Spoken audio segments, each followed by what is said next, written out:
6, 5, 4, 3, 2, 1.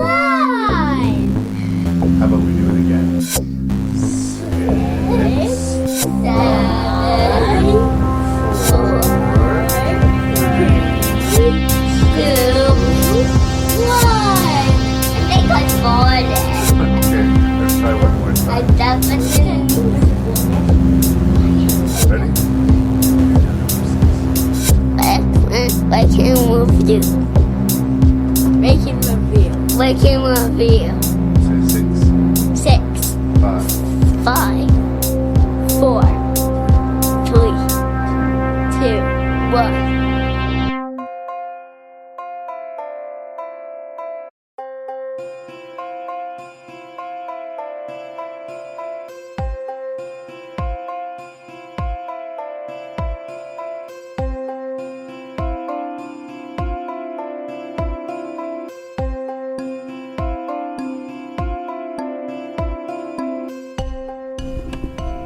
Hello and welcome to episode 235 of Rank and Review, and it's kind of a special episode for me, not just because it was recorded right before my 47th birthday, but it was sort of recorded on the 10th anniversary of Rank and Review, the podcast.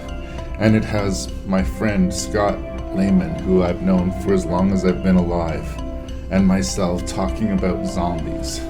I mean, I didn't plan it to time out this way, but if I had, it would have been a solid choice. So I think you're in for a treat. I always love talking to Scott. We are both passionate about the subject. We have lots to say. We've got ups and downs in the list, but it's another joyful zombie episode of Rank and Review with Larry Parsons, your host and random Canadian, and of course, Mr. Scott Lehman. If you have feedback to send, you can send that to ranknreview@gmail.com. That's ranknreview@gmail.com. You can check out the website at ranknreview.ca, and if you're suffering in the 2-week gaps between episodes, check out the Terror Table podcast and check out the Shelf Shedding movie show, hosted by my good friend Mr. Jason Dubray. But you didn't come here to hear me talk about other podcasts. I think you came here to hear me and Scott talk about zombies.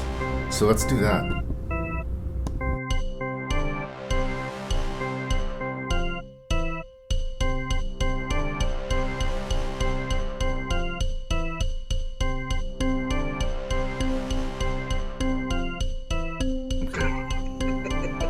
Scott Michael Lehman, you magnificent bastard.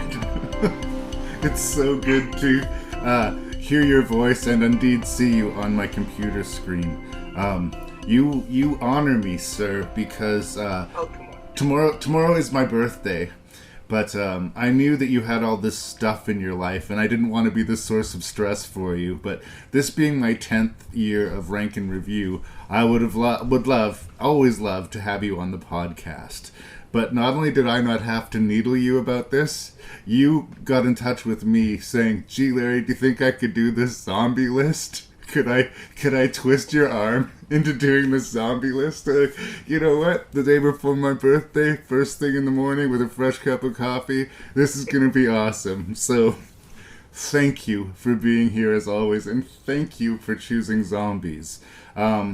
I think we've talked about a lot of different subjects, but we've never done a specific zombie-themed episode before, to my memory. So, no, I think we have it, haven't we? Oh, that's right. We did it at... I can't believe I forgot that. That's right, because we did Nightmare City, and I'm an idiot. I'm a bad host. Was in there and, yeah, you are. I'm a bad host and a bad friend. But this is actually lovely now, too, because... You can redo it if you want.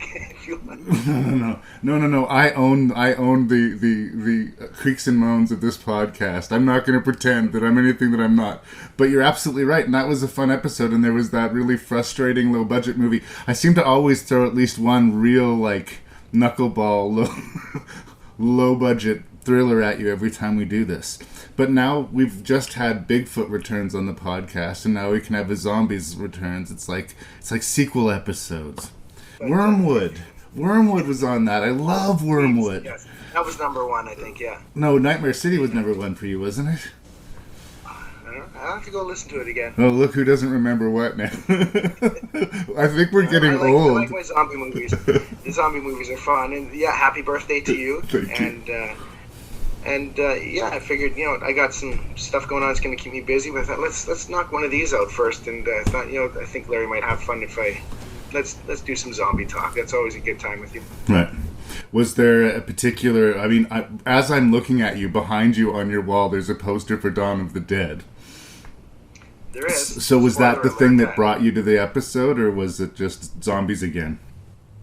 Well, I looked through some of them that you had, and I thought, well, let's narrow it down to a handful of 17 or so episodes, and from there narrowed it down to 4 or 5, and as long as I've got access to all 6 films, right? And this one I did, and I thought there's a few in there that might be kind of fun to take a swing at, so and a few in there that were first time watches as well for me. So okay. Well, I think that, I don't know if you'll agree, but I'm going to go out and say that there are some peaks and valleys to this particular selection. But the peaks are very, very high enough that I'm very forgiven of some of the lower entries. Yeah, I felt like there's definitely there's a top half and a bottom half for sure. What do you want out of your zombie movie? Well, I want there to be zombies. That's important. I like them to, I'm not one of those that says zombies have to be slow, or I like fast zombies, or I like gory zombies, or just painted face ones. I like them all. I do like the variety that we're getting. We have these 6 films. I believe all the zombies in here are different. They're all unique to their film, and I kind of like that. I do like my zombies to be brain munching and or skin ripping and scary, but there's funny zombies as well, and they're a hoot too. But I like them all, and even the ones, a lot of them, they aren't technically zombies. Some of the zombie nerds will say, "No, it's technically not a zombie. It's got a rage virus, or he's affected by something else in the air or something." But in all essence, they go by zombie movie rules, and they all fit. So if you got a small group of survivors, and if any of the things that are attacking them, if they bite you, you turn into one of them, as far as I'm concerned, we're talking about the zombie genre. I mean, I think we can split hairs if we choose to, but I usually try not to. That's not the fight I'm going to be taking here.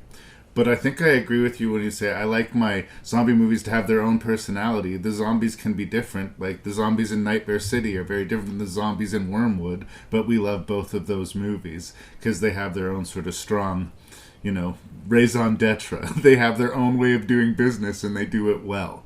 And I guess, personality goes a long way, but I'm not too proud to say that I'm also here for the teeth and tissue. I think in a zombie movie, a little bit of gore is expected. Yeah, that's true. And if there isn't, I do find myself often disappointed with a PG zombie movie because I do want to see something getting ripped.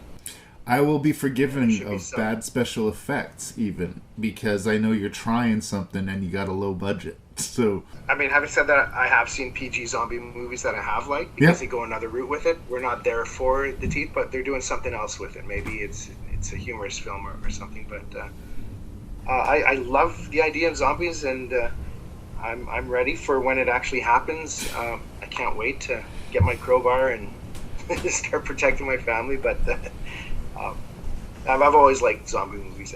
It's something about the breakdown of society and what happens to us when we go back to our primal survival instincts, and maybe sometimes the worst of us comes out as people in that, or become better or protectors, and the dead get up and kill, and the people it kills get up and kill. That whole idea is kind of scary. Hey, that's not a monster, that's my grandma. But no, you have to put grandma down. Or once grandma's a zombie, she's a zombie. She's not grandma anymore. Yeah, so they provide that moral kind of emotional hit too as well, right? That's the weird thing about zombie movies for me is that I usually find them to be fun, despite the fact that they're apocalyptic and despite the fact that they deal with humanity at their worst. a lot of my favorite zombie movies, I find Dawn of the Dead to be a lot of fun to watch. Return of the Living Dead is a lot of fun to watch. Train to Busan is a blast to watch. But the subject matter is terrifying, and it's kind of weird. I mean, only in your, I guess, sort of big Rambo, John Wickish action movies do such violence, produce such smiles. It's rare to have a zombie movie that ends with a happy ending. Yeah. Right, as far as all the zombies are gone, everyone's okay now, the end. Because it's usually a bigger global issue. And so, yeah, they often will end on a downer, or the survivors get away, for now, or whatever. But they go off to an uncertain future. All right. Well, before I forget the movies that we're going to be reviewing and your name, because apparently my memory is faltering, is there anything else you'd like to say before I list off these 6 zombie movies we're doing for our second exclusive zombie episode? Let's get in it. All right. We're going to talk about Dawn of the Dead. But Larry, you've talked about Dawn of the Dead before on the podcast. Yes, well, this is the Argento European cut of Dawn of the Dead. And if it's just an excuse to talk about Dawn of the Dead with my buddy Scott, you all can fucking live with it. So there it is. Yeah. We're going to talk about a 70s Nazi zombie picture called Shockwaves. We're going to talk about Wicked Little Things, which is a very micro-budget movie about child zombies. We're going to talk about Train to Busan and One Cut of the Dead. And we're going to finish it off with a Stephen King adaptation called Cell, with a very different kind of zombie to it. Scott, thank you so much for being here. It's Scott, right? Yeah, we'll go by Scott. Okay, good. When there's no more room in hell, the dead will walk the earth.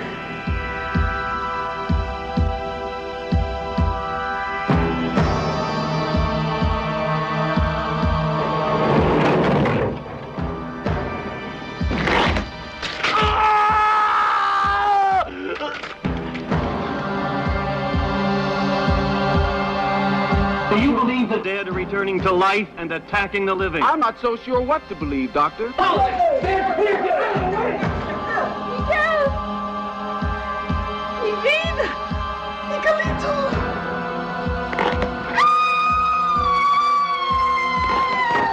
They kill for food. They eat their victims. Do you understand that, Mr. Berman? That's what keeps them going. I think Foster's right. We're losing. Yeah, but not to the enemy. We're blowing it ourselves.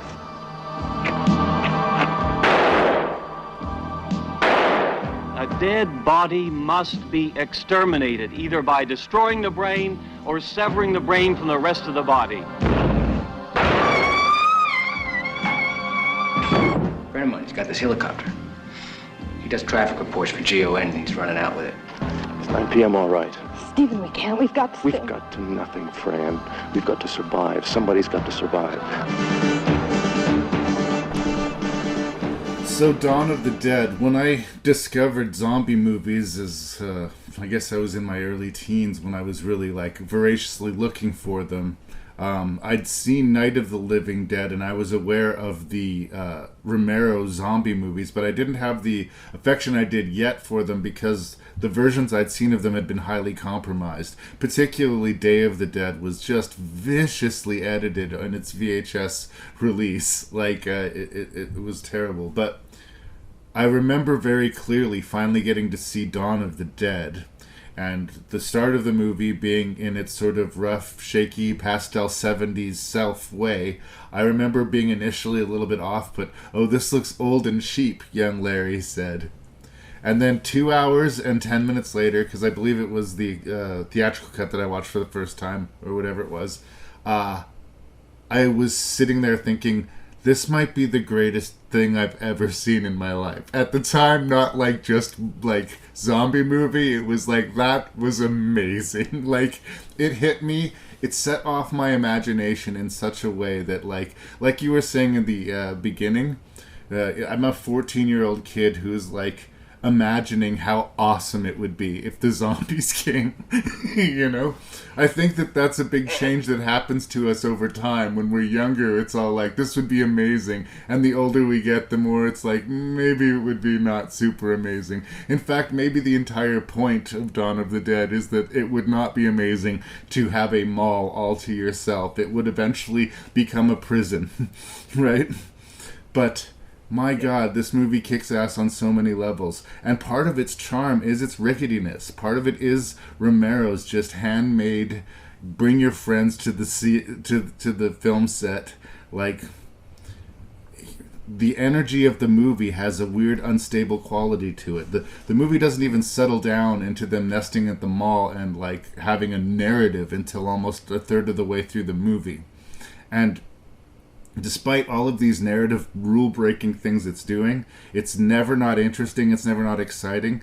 The violence doesn't always look real, but it looks grotesque, and the zombies sometimes look blue, they sometimes look gray, but you always know when you're looking at a zombie, and the momentum of the movie is wonderful. I think particularly in Argento's cut. I think that he pays more attention to pace, and he makes, for the most part, smarter musical selections, I think, than Romero did. But there are times where I miss it, like the classic cheesy mall music at the end of Dawn of the Dead. It's not in the European cut. He uses a different, like, guitar-heavy goblin track, which is maybe more appropriate for what we're seeing at the time, but, like, these are small, subtle differences, and they use different angles. I believe that part of the deal that Argento made with Romero when he flew him to Italy to have him write his screenplay for Dawn of the Dead and help him produce it was that he would have the European rights and that Romero would have the North American rights, and that he might have to make a few changes for time and editing for his European version. That's just a way they sent out international films on that side of the world, the same way we do on our side. A lot of movies would have like 40 minutes cut out of them and the story rearranged, so like they would almost be completely changed. But I think Argento absolutely respected the what Romero was up to, and maybe he was concerned that the satire would slow things down too much for the European audience, so I feel like that's where the most trims happened. But essentially everything is still here in a slightly tighter package. I like it a lot, but usually when I watch Dawn of the Dead, I go for the big, greasy, double cheeseburger helping of the director's 2.5-hour cut. But this was a fun watch, and it will always be a fun watch. But gee, Scott, what do you think of Dawn of the Dead? I love the shit out of Dawn of the Dead. And I was, like you, I saw this very young, like this was 78, it came out, right? And, yeah. So I don't think I seen it in 78 because I would have been 5 years old, but I'm sure I seen it, by the time I was 12 or old enough to work a VCR or find something on a movie channel. But it just captured my imagination like nothing. And at that age, that's just how zombies looked in movies. I wasn't judging, the makeup or anything, because to me that looked great. When the zombies are biting people and the skin rips, it looked great. There's a scene early on when a guy gets his head blown off with a shotgun. It's fucking amazing still. It just catches you by surprise. So that stuff, and then the whole is, okay, it's the end of the world. I was aware of Night of the Living Dead before, so this picks up, immediately. Frantic news station reporting about this. The world's going to hell and the zombies are taking over, and so you're in this already. There's no build up. It starts. And the idea of taking refuge in a shopping mall is such a fun idea for a zombie movie, because there's just so much imagination that can go with that. Just like, hey, yeah, that would be an okay place to stay, and until someone tries to take it over or something, because you have access to food or clothing, furniture, arcade games to pass the time. Yeah. But there's so much opportunity there for commentary on society and everything, and just these mindless zombies walking around the mall, not sure why they're there, but just wandering for instinct or habit. And it's just it's clever, and I love the movie. Now we're talking about the Argento one, which is about 15 minutes shorter or 12, something like that. You mentioned the music. I think usually I watch the theatrical version. There's 3 that I have. There's the theatrical, there's the extended cut, which combines both of them, I think, and then there's the Argento one. I, like you, usually will go to the theatrical one, but this one is tighter, and the music. This one gets the nod for the music. The soundtrack with the Goblin music I do enjoy it a lot more, because some of that mall music in the middle, and you have like the mall announcements over, and it sounds a little bit cheesy, and that's maybe one thing that maybe makes it feel a little wonky. Yeah. But this soundtrack just is an improvement.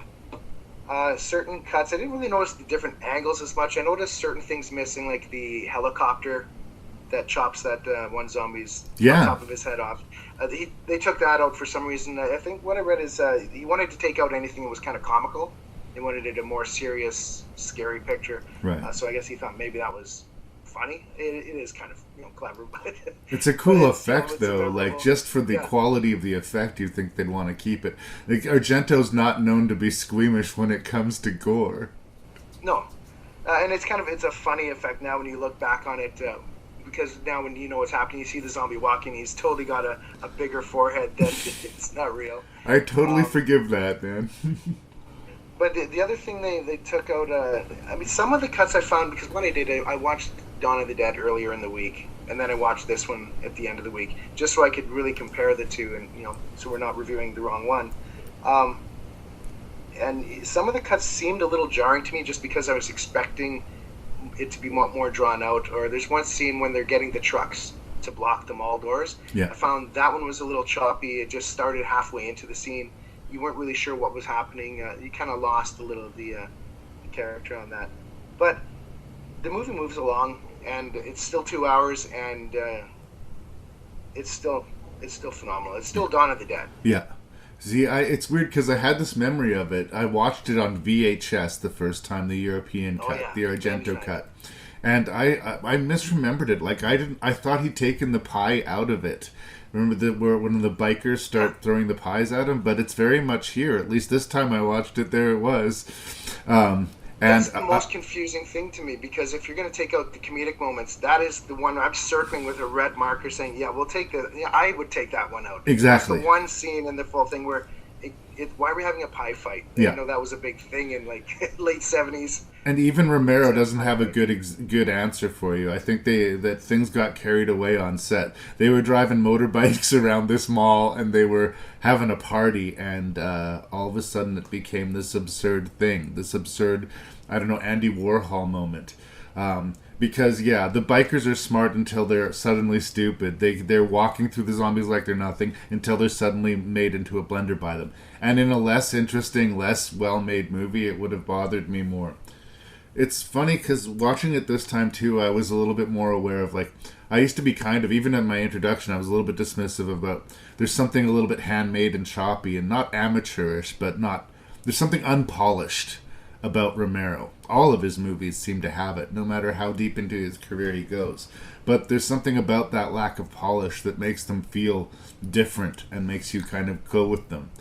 And the way the movie starts at such a frenzied, chaotic pace in the newsroom, and then it goes to that horrendous violence, like right away. People are dying, people are getting their heads blown off, people are getting bitten. It's saying, this is what we are right away, and if you don't like this, go see if you can catch another movie in another screening, because we're like, this is Dawn of the fucking Dead, y'all. There's real actual craft in it, but it's I don't know if it's deliberately hidden or just, it doesn't feel calculated in the way it would in a more Hollywood movie. The transition Roger goes through from being a pretty believably badass SWAT team to this like fading, emaciated skeleton guy is really well handled. And they didn't have the special effects to pull it off. It was all performance and script. I think, like, even I could be called guilty of underrating the talent of Romero. Yeah, some of his dialogue can be wonky, but he knows how to cut a scene, and he knows how to tell an interesting story. They don't follow the rules of narrative that most screenplays seem to be rigidly following. They have their own vibe, and especially in Dawn of the Dead, it's just kicking on every possible level. something about the longer cut. I prefer just having it dry, because Romero's cut does take a break after. After all the zombies are cleaned out in the mall, and then they're going to get rid of the bodies. Yeah. And now we have the safe space. Now we can build a home and we can stay here for a while. And I kind of, for a while, maybe it does drag a bit to maybe the European audience that doesn't like that. They wanted to, let's get the zombies back. But there's something about that where it's, they almost forget about the zombies for a while. Yeah. Until that one scene, the viewer gets comfortable and we forget. They're having fun. They're, going to the shooting gallery, or they're, doing all this fun stuff. And then the one guy, he's playing tennis on the roof of the mall, and one of the balls falls, and the camera follows that ball, and it drops on the floor, and then you're reminded they're still there. Like, they're still pounding on the door, and it's like, I really love that moment. Yeah. The music cue and everything when that ball bounces on the ground. That's one of my favorite shots of the movie, actually, and it's not much, but it's there's something just ominous about it. There is a lull, especially in the extended cut, and I think in a way it's kind of important to take a little bit of a breath there and for them to feel the ennui. The weird thing is the time crunch, because between the time Roger is bitten and dies is supposed to be roughly 3 days, and it certainly feels like a lot more than 3 days goes by time-wise as we're watching that happen. So then after Roger dies, even more time I think needs to go by, and Romero might have had a hard time juggling that, but the importance of it is to show the psychological wearing down. They're starting to realize the mall is a prison. They are trapped there, and the part of the audience where, like, on some sinister level, we want the zombies to come. We know the zombies are going to come, and we're not cheering for the zombies, but we know this shoe's going to drop, and here it comes in the form of this biker gang and the zombies. I like to talk about Cooper characters, and there's not like an overtly, unless you count all of the bikers, but Flyboy is an interesting character in that he seems to be consistently doing things wrong, but he's not as hateable as your average Cooper character in that he's trying to do better, and he does occasionally, get things right. So we're kind of torn about him. Yeah, he's got good intentions. He wants to do well. He wants to be part of the team.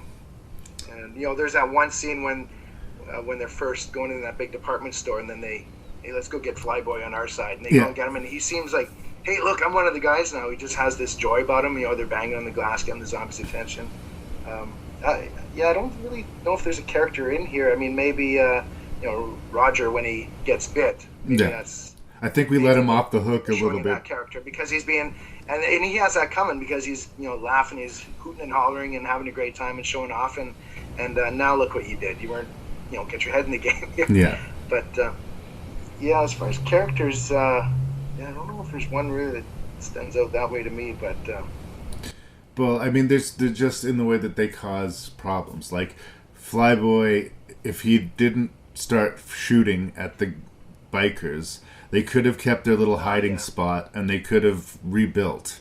The bikers would have trashed the place. They would have had to clean house with the zombies again. But if they'd wanted to keep their precious mall, they could. But he chooses to open fire on them. This is ours. We took it. And I still think in the entirety of the Romero's 6 and now possibly 7 zombie movie cycle, Flyboy might be the greatest single zombie that we ever get. I love... Yeah, when that elevator opens up, that's a great... Yeah, well, it means a lot to us because he's an important character to the movie, and now he's changed. He leads the zombies through the barricade because he knows it's there, even as a zombie, up to them. He's walking terribly on his bent ankle. I don't know how the actor did that without breaking his fucking foot. And then he takes this just absolutely chef kiss magnificent headshot when he gets to the top of the stairs. It's the most epic zombie kill. It's amazing. There's real stakes to that moment, and like, this is somebody he's known and lived with a long time, and now he's just obliterating him. And damn, son, did you hear about Twilight of the Dead? About which one? Twilight of the Dead. I don't know if I had heard that. No. George Romero was working on the screenplay. Somebody else had to finish it. I guess it was incomplete. Brad Anderson, director of Session 9 and a bunch of other really cool thrillers, is apparently going to be directing it.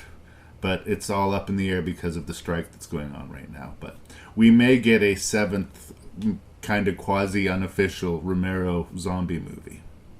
Well, I'll see you there. Yeah. Sorry for little current events there in the middle of the Dawn of the Dead review. Is there any other gushing that we need to do about Dawn of the Dead? I mean, like, this has been nothing but a couple of, like, horror nerds just heaping praise. Maybe a couple points on it. And maybe a couple points, and maybe this another one that points out the difference of the cuts. Something that just also shows the expansion of time after the one character dies and they're still living with the three of them. If you look, when they started in the mall, they start setting up in the storage room, and that storage room slowly becomes an apartment suite. They start bringing in. At one point, they got a few blankets, then they have a bed, and then they got using boxes as an end table, and by the end, they got couches, they got lamps, they put some paintings on the wall. Everything is at their fingertips in the mall, and I really kind of I noticed that, and that's something that you don't see grow as much in the other cut because it's we kind of do a little Reader's Digest version of the passage of time, but right. By the end, it looks like basically an apartment suite, and I don't know. It's something I just kind of I think it's not necessary. You could cut it for timing, and if you only have 2 hours, you don't have 2 and 13 or whatever the other one is, and you get the meat and bones still of the same movie. Yeah. The one thing I did notice a bit, I mean, it is starting to finally age a little. I mean, it's bound to. One thing that hasn't aged is how much I enjoy it, though, and I still just remember watching it and having dreams of these slow zombies after me in a shopping mall. And you can run by them if you want, but I really noticed the slowness of them, though. Sometimes I started wondering how did they take over the world? How is it happening? And I guess the news station reports is because nobody that was their family or that they knew that we have to put these people down. But there's a few moments when the zombies are really just standing there with their arms stretched out, and they're not making any attempt to move. And that's just budget compared to something like Train to Busan. Right. I can easily see how that would overtake a city with hours. These ones, I don't know. I started wondering at a certain point, when the bikers are all coming into the mall, the zombies are all just standing on the sidewalk, and backing up, but not to fault the movie for anything, but it is something that I did clock here after watching the variety of movies that we watched today. Well, I do think that between the 70s and now, zombies definitely got their steroids kicked in, and they become much more viscerally aggressive and scary. And that works as far as the energy, the stakes, the suspense, and the fear, but it takes away a little bit from the fun. I think that these being a little bit of a survivable catastrophe, these versions of zombies kind of, it doesn't deplete the world of stakes, but it makes it somehow believable that you could survive it.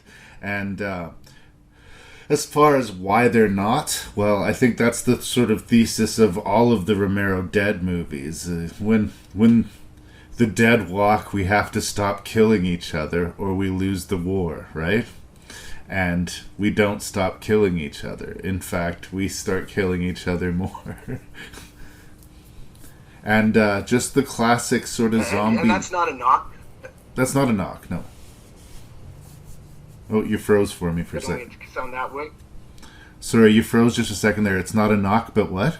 You still hear me, though? I can hear you now, yeah. Okay, yeah, as far as the slow-moving zombies, there's, I know you're a fan of another movie, zombie movie called The Dead. Yeah. It takes place in the Africa. Love it. That one, those zombies are even slower moving, right? They are just plodding, but there's something still just terrifying about these slow, brainless things that they're moving fast, but they're also not going to stop. They're just going to keep on moving, and they're just wandering aimlessly. The ghouls, really, and it's I don't know, something about the slow ones really captures the imagination, where it's like, yeah, and the characters can afford to get cocky then and say, hey, look, all we got to do is run past these guys, and they do for the most part, but now and then you're going to get caught because you're going to get a little bit too brave and think, look how easy this is. I really enjoy it. I think I'm going to call that good enough on Dawn of the Dead because we're at 22 minutes here. Okay. Good enough? Absolutely. You are now in the deep end of horror.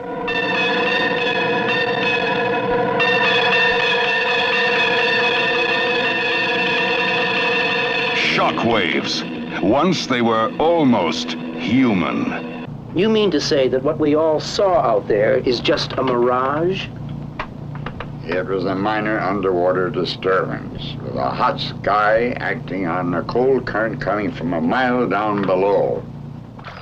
Something unknown, something unforeseen, something unspeakable lives below, and it lives to destroy. They have risen. We created the perfect soldier from cheap hoodlums and thugs, in a good number of pathological murderers and sadists as well. We called them the Toten Corps, the Death Corps. Creatures more horrible than any you can imagine. From beyond the dead, from beneath the living, from the depths of hell's ocean, everything they touch will die in the deep. Shockwaves. So we go from a classic zombie movie to a, quote, cult zombie movie. And there's a whole subgenre of, I guess, what you would call Nazi zombie movies. I guess upon revisiting Shockwaves, I'll admit that I'm not completely on board with, like, the understanding of the amount of sort of cult hype around the movie, but it does certainly have qualities that I do respect. We talked about each kind of zombie movie having their own zombies with their own vibe. These specific waterlogged zombie Nazis have their own specific look, and they have this eerie silence about them, and they aren't just waterlogged for the sake of that. It seems like they somehow draw their invulnerability, their powers from the water, and they're a striking image of themselves. But a few things throw me off right away. First of all, it takes a while to get to those zombies, and secondly, I think it was a mistake to start with Brooke Adams on this boat being rescued and her telling us this story. Because it really, I mean, I know it's a classic form sort of story element, but we know who's going to survive from the get-go. So that's going to take a big portion of it. And we know, because we're watching Shockwaves, the Nazi zombie movie, that there's going to be Nazi zombies. I did basically kill everybody except Brooke Adams. That's right. I did basically enjoy the movie, but I do think at times the aesthetic and the 70s sort of slowness of it had me distracted. For instance, in the first act on the boat, I had this little flight of fancy in my brain. What if Brooke Adams was feeling seasick one day doing all these shots on the boat, and maybe she had to go into another room and lay down, and maybe there was someone there that was there to comfort her and just hold her and make her feel better.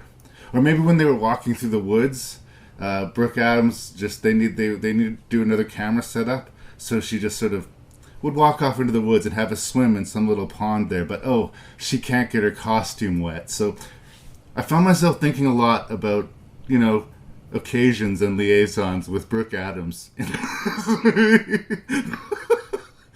What I'm trying to indelicately say is Brooke Adams is incredibly beautiful in this movie, and the director knows it, and we are asked to ogle her unmistakably throughout the movie, and for some people that's going to be uncomfortable. I didn't find it particularly uncomfortable.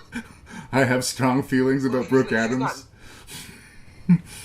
She's not nude in it. I mean, she is asked to wear a bikini top through the film. They do give her a shirt to wear. Yeah. I mean, she only does have one button, but that's on her.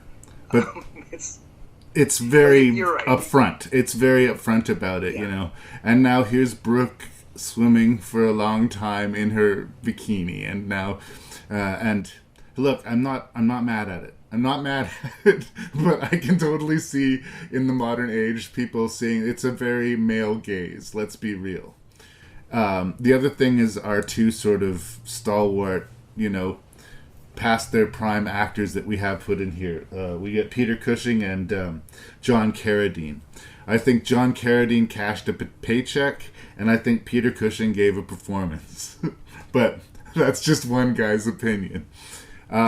So I kind of come down in the middle of it. Like, there's definitely things to see and to like and to enjoy aesthetically about the movie. But I have to say, for 85 minutes, it did kind of drag for me as well. I think at the end of it, my overall feeling was kind of because there's not a lot going on, and this is one where we don't see a lot of grisly stuff either, or any really. Right. I think the zombies mostly kill by causing their victim to drown, just holding them under the water, and that's not really exciting for a zombie movie fan. For what we want. Well, as I said in the introduction, one of the things that I come to see is the teeth and the tissue. And it's more of an old school zombie thing that they choke you, or in this case it makes sense. I guess they pull you to the depths and drown you. But you're right, it's a different thing. Yeah. Especially coming off the back of the sort of big energy gore fest that was Dawn of the Dead. This is, by contrast, just a slog through the mud, right? But judging it on its own merits, it does have like some cool things going for it. And it's only 2 years earlier. That's right, yeah. Yeah, so, and I'll cut, I mean, you're talking about Brooke Adams and her costume, or lack of much costume. But I compared, there's another film similar in a way, it's funny that zombie Nazis is really a thing, because there are quite a few. You could do a whole episode on Nazi zombies. Now these ones are unique because they're underwater Nazi zombies, so they added a little twist to it. But there's a movie that I'm thinking of, Zombie Leg. Okay. Familiar with that one? Yeah. And that's I believe that's also Nazi zombies coming up from under the water. And I think in my mind I was getting the two of them confused a bit. And when I watched this one, because I know Zombie Lake, now that one is more exploitive. That one's a TNA film. It's just any excuse we have to have women take off their clothes and frolic in the water. They jump at every chance. So, and it's more of a fun, like, silly, like, look how ridiculous is, the zombies are painted green and the paint washes off when they get out of the water kind of thing. So it's this one they do a little bit, seems like they take this one a bit more serious, and I'm not going to fault them for making their lead actress be ogled a little bit, because I think they, compared to how they could have gone, they could have made it very dated, I think, in comparison. Yeah. No, I mean, compared to your classic Italian exploitation movie, this is very tame. But I just want to, it's just how much it is. Every time the camera's on Brooke Adams, you can tell, there's a male gaze there. It's even without the nudity and the overt sexuality, there's something about how she's photographed. Yeah, I will agree that when the movie was done, I wondered to myself, what do I think? And no, not a lot happened. It's kind of slow, not really super interesting. And Brooke Adams was pretty, but yeah. So there was that, I guess. There's other things pretty about it. The cover art is great. Sorry, say that again, brother? The cover art is really nice. Oh, yes. You're going to give points for a nice poster. If that counts. There were moments of aesthetic, not just the zombie things. I thought it was kind of a cool thing that when they originally got to the island, something in the sky changed. Like the sun, the light, the color, and the atmosphere, everything had changed for a little bit. Like something monumental had taken place. They'd somehow passed over into some forbidden barrier. I don't know. It was like there's good attempts at atmosphere throughout it, and weirdness. Like, is it because, I don't know if I missed that little detail of plot, but is it because they're waterlogged that they can't withstand their eyes being exposed to sunlight?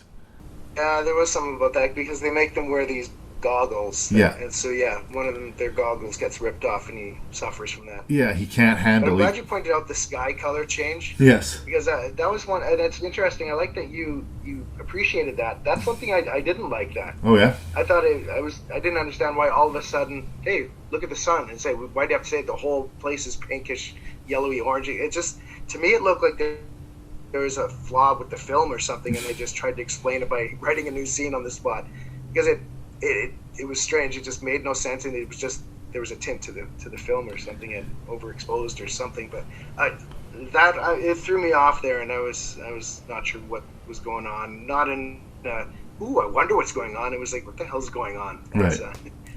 Well, there's something about the inexplicable to me. In this Richard Matheson novel, The Incredible Shrinking Man, a bunch of people are on a yacht, and all of a sudden, out of nowhere, a cloud forms and dumps this oily liquid on top of them. And they all see it, that happens, and like, what the hell was that? But what choice do they have but to move on from it? And it sort of reminded me of that. It was just, I hadn't seen that. I also thought it was funny that the Carradine character was being so snotty about navigation, and the first thing he does is ground them on a beach. He was being all drunk and belligerent with our handsome roguish lead about navigating the boat, when he was clearly himself incompetent. If they were going to do more with that character, that might have even ended up being interesting. What do you think? Maybe remake? Try it again? I don't see why not, honestly. Like, the component pieces... Well, this is the thing. There'll be a few other movies where we talk about this. Like, the elevator pitch for me. You got Brooke Adams in a bikini. You got Nazi waterlogged zombies. You got Peter Cushing keeping a straight face. He made this movie the same year he made Star Wars. And, I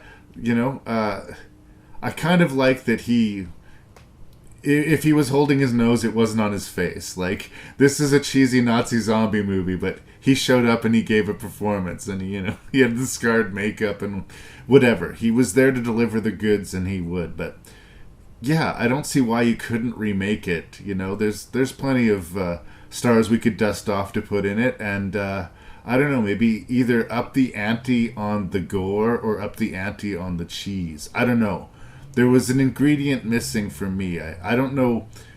I know that there's a cult crowd around this movie, but I don't know that I fully understand it beyond...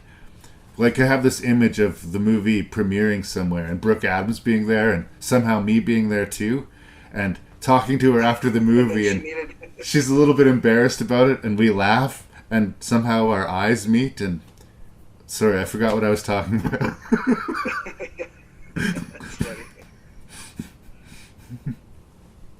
Is there anything else we should say about shock treatment? Have I completely failed to review this movie?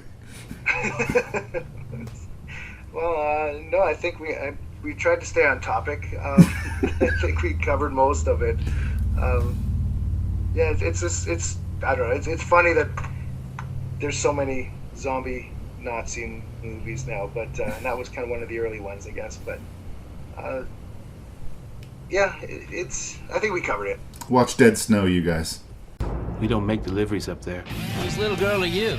Definitely not yours. Where do you live? Up in the house. Up with the zombies? Why did you move up here to these mountains? My husband passed away. Sorry to hear that. Who are these children? Some kid used to work up at the Carlton mine. Emma, honey, where are you?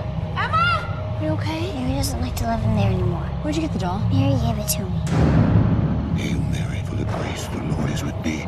Blessed art thou among women, and blessed is the fruit of thy womb, Jesus. Holy Mary, Mother of God, pray for us sinners now and at the hour of our death. Jesus. Emma! This is private land. You're not supposed to be here. I'll give you 2 weeks to clear out. Mr. Hanks. What are you doing out at night? My Emma, she's gone missing, and I think she's with the one named Mary. If you're back by daylight, they only feed at night. How far are they behind you? On the road. They can't be real. They're already dead. As you sow, so shall you reap.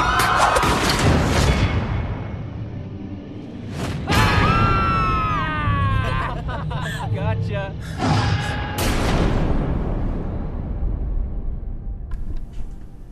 So, as I said again in the beginning, I seem to always bring you at least one kind of micro-budget horror movie every time we do a bunch. But I understand that you are like me, and you can be very forgiving of a micro-budget horror movie. I mean, we did that entire Guilty Pleasure 2-part episode of just crazy, ambitious, but low-budget pictures. And they can work for me. I am willing to meet them halfway.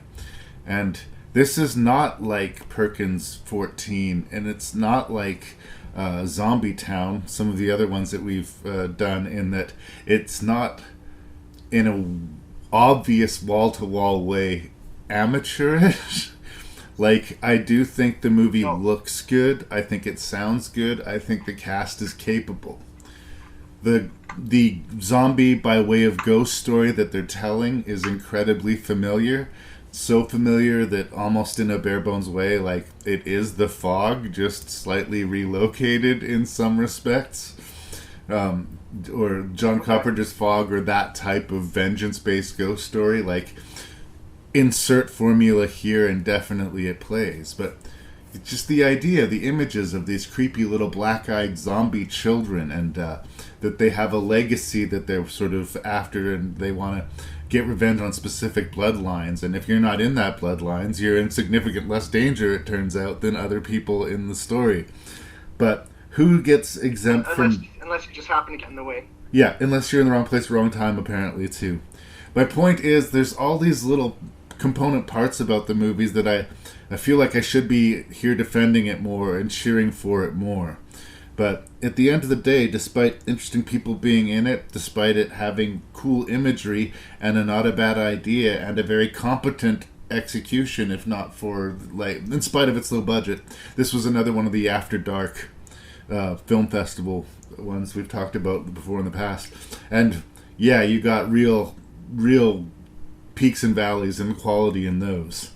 But I feel like I should like this movie more than I do, but I don't know, I am completely indifferent to it. It just doesn't do that much for me when all is said and done. I wasn't excited by it. I, struggled to find interesting plot points to bring up to start my little sort of opening salvo with you to make the review. But it's weird because it's one of those movies that's haunted by the better movie it should have been somehow. Or my expectations were too high for it. I don't know what. But somehow I'm not making it to giving a thumbs up review on Wicked Little Things. Is it me or is it the movie? Well, let's say it's maybe a combination of both. I don't know. Because I'm kind of siding with you. Maybe I'm not as hard on it as you are. You started off, with talking micro budget. When I watch it, I'm not even thinking about budget because, as you said, it looks like a movie and it feels like a movie. I don't think that it's something you have to get it because you're into it. Let's see. And I think it's an interesting idea and story as well.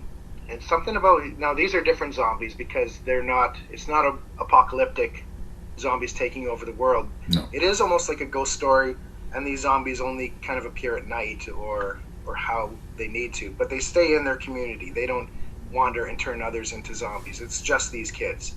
So the rules are, they almost, I didn't think they were zombies at first when I first saw this movie. It seemed like a ghost story, like The Fog or something.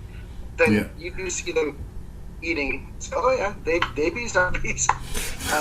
Well, they're a little bit of everything. Maybe that's the problem. They're ghosts, they're zombies, they're like the black-eyed children, the sort of popularized myth that's happening these days, the sort of fear of the youth because they're a reflection of what we used to be. I mean, there's lots of angles to be played here. I just, I don't know, I wasn't connecting. Yeah, I think I felt, well, that was fine. Right. I think I landed somewhere in the middle. I felt like, well, yeah, that was okay. I mean, I think before, but when I watched this time, it may as well have been the first time. Right. Because I did not have any special memory from it. I recalled I watched it, a handful of years ago or whatever, and I actually watched it with my daughter, just a random movie one day, which I think it was one of the October Halloween challenges. Right. Because I had Chloe Grace Moretz in it, and she had to fill one of those categories, and she's in a lot of these type movies when she was young. And then my daughter liked her. So anyways, we watched it, and for watching it for this podcast, I really couldn't tell you what happens in this movie. It was not memorable, maybe, that's it. Yeah. But I said, okay, well, that was, there's worse ways to spend 90 minutes. There's also, better ways, but I didn't regret any of it. And that are, good horror scenes. I think when the kids are in the car making out and the zombie kids start attacking the car. That's kind of a chaotic, fun sequence. Good horror scene. There's good stuff. There's some backstory they try and give you enough of. And the one issue, if I'm gonna take something up, is the ending. Right. Like exist where, if we can get into basically what we've done is they've killed the zombies have killed the main villain that they were after at the start of the bloodline that's caused all this to happen. So everything's wrapped up in a nice little bow. Yeah, and they said, and the little girl, Chloe Grace, she kind of she disappears just a little bit, and then she comes back. They're not going to hurt They're not going to hurt you, mommy. They're not going to hurt anyone anymore. And then and it's supposed to be like a happy ending. And we look at it's like, but they killed all my friends and they killed all the people in the town. No one even thinks about that. It's like they look at this sweet little zombie girl and finally rest. Well, why the fuck did they have to kill all these other people? And why generations later? We get that list.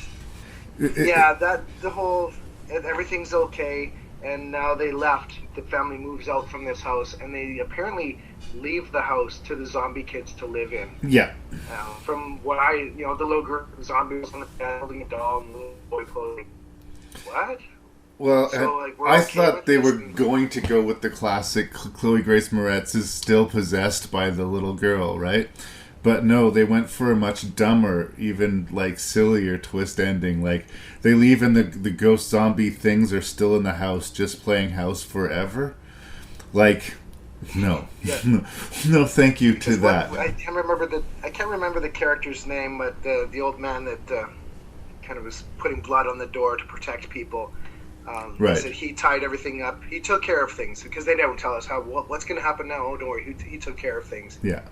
And then they leave, and it's a sweet moment. Say, oh look, now the zombies can just live happily and never forever and ever. All those people that. But and yeah, I was with the movie. It's a fine movie. I got some enjoyment out of it, but that little, the last 4 minutes maybe just almost soured it a little bit. Well, and yeah, we were talking about zombies they did do some eating of people, but they did a lot of swinging of pickaxes and stuff like that too. And, I guess part of that is little kids, they're smaller, they're physically less intimidating, so how are you going to do that? But I don't think, I'm a big guy, I don't know if I could drive a pickaxe through somebody, and they're going to ask me to believe that these little kids are doing it. But again, if it was scary, if it was working, I wouldn't question it. I would just roll with those punches. And yeah, you mentioned Chloe Grace Moretz. Even as a small actress, especially in a micro-budget movie, a weak child performance can kill you. And she's not weak. She's doing a really good job. Scout Taylor Compton, who almost immediately after this would go into Rob Zombie's Halloween movies, would prove herself very capable. She can handle tough dialogue, and she can handle highly emotional and visceral scenes. And I think, the movie needed to be up on another gear somehow. I think it needed either to have more stakes or more momentum, and somehow to make me fear for the characters or be more scared of the wicked little things of the title. And yeah, maybe this is very loosely described as a zombie movie, but that's how the movie sold itself. But it is basically things come back from the dead to avenge themselves. These children were used because they could fit into the small caverns in the mine to, set the explosives. And a tragic event happens and kills a bunch of children, and the town covers it up. Again, we've heard this sort of story many, many times before. So it's all about execution. And I'm just at risk of repeating myself, it was off for me. So I didn't have fun with it much as I wanted to. But I don't think I'll be completely dismissive. If it sounds like something you'd be curious about, maybe you'll get more out of it than I did, but I feel like it is, I think as you said, Scott, something that you will likely just forget as you watch. It just drifts through you.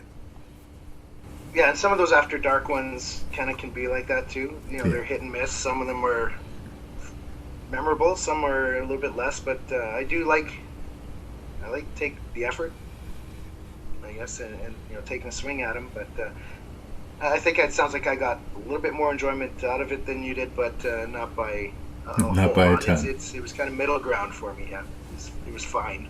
Good enough. I've given that review many times.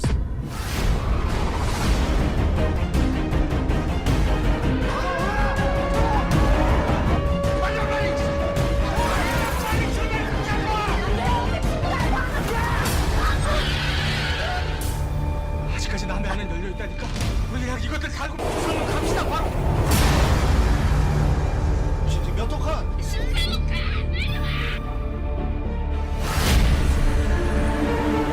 터널 끝나면 들어간다. 당신들 봐봐. 지금 무슨 일이 벌어지고 있는지 몰라?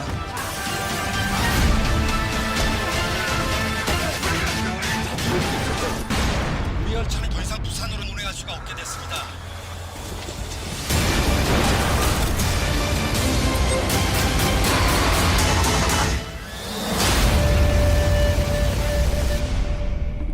So, one of the things that I love about the zombie genre is how throughout my life it has consistently surprised me at points where I'm just not expecting it to happen. I'd almost given up on zombies, like, ever coming back. And then 28 days later, and that Dawn of the Dead remake and Shaun of the Dead happened, like, within a year and a half. And all of a sudden, we got this avalanche of zombies. And me as just this voracious, guy who just will eat as much zombies as you give me, I'm just in hog heaven. I'm loving it. And I'm hearing everybody talk about how, I don't know, it's too much. Zombie movies are terrible. Zombie movies are just, it's oversaturation. I defended The Walking Dead right to the last season, god damn it. I am all in with the zombies. But it had been a while. Wreck was a nice highlight, but it had been a while since there'd been, like, a truly game-changing, holy shit, blew my mind zombie movie. It had been long enough that I was starting to wonder, again, if it would ever happen. If maybe I'd have to finally concede that everyone else was right. We have oversaturated zombies to the point where they just don't work anymore. And then I saw Train to Busan, and I was completely just vindicated in my position on zombies. They're incredibly malleable in how you can use them. You can use them just for visceral teeth and tissue violence. You can use them for social commentary. You can use them for satire. They are incredibly pliable. But even at the base element, there's a plague, a very sudden plague. You're trapped on a train with your daughter. How are you going to, just in the immediate circumstance, keep her and yourself alive? And it is 2 hours of the most intensely thrilling zombie cinema that has ever been made. I know I sound like I'm being a little bit overselling it and anything like that, but I can't undersell the emotional, visceral power of the movie. This is a zombie movie that may well wring tears from you. It is fan-fucking-tastic.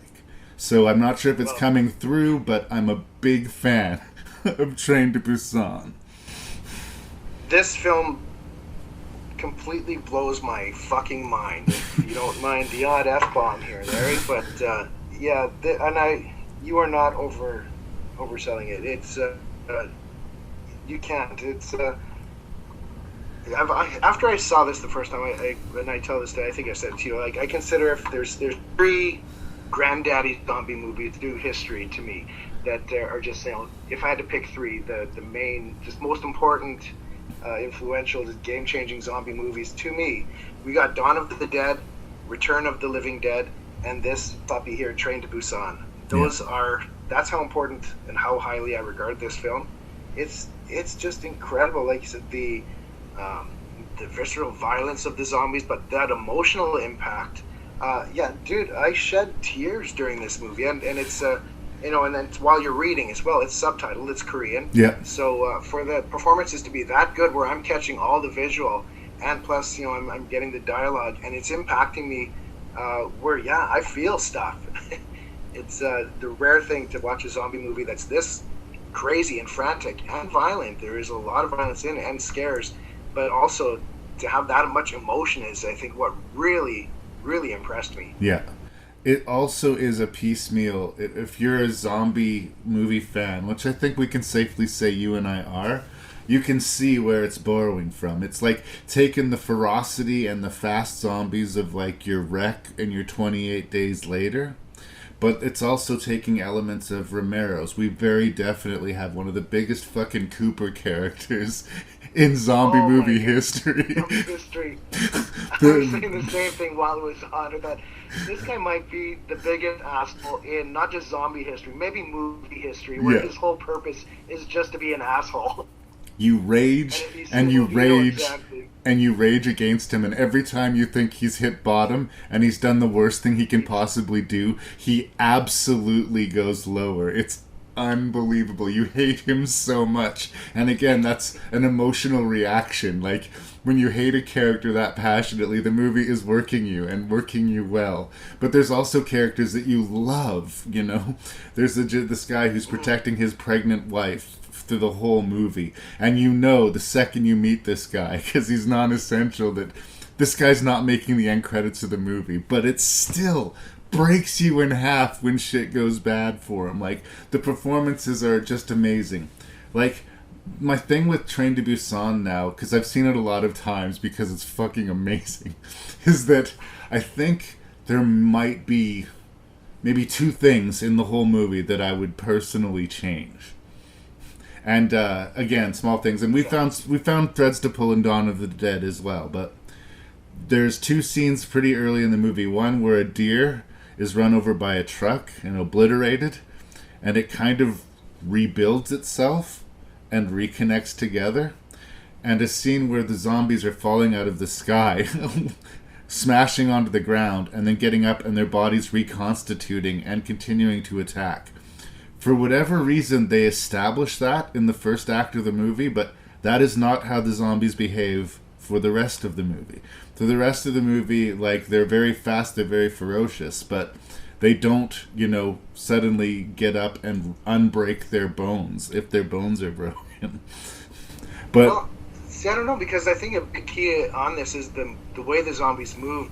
Like, I think they hired a lot of missiles where they're kind of moving their arms backwards, and just the way they move is really kind of creepy and unnatural. Even not really like World War Z, but kind of almost in that way where they're kind of rolling over each other. They're, you know, when they're holding onto the train near the end, and there's this whole, there must be like 50 zombies, all this kind of building this whole thing together.